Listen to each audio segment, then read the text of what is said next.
రే ఏంటో చూడు. ఓకే గురు. ఏమైంది సార్? ఏమో భయ్యా, సడన్గా ఆగిపోయింది, కొంచెం చూడండి.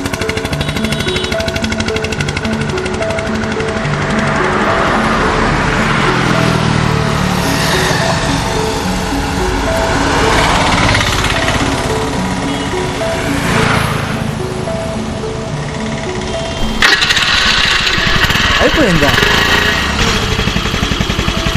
ఏం లేదు, చిన్న ప్రాబ్లమే, అంతా పర్ఫెక్ట్గానే ఉంది. మరి నా విషయంలో పర్ఫెక్ట్గా లేవేంట్రా?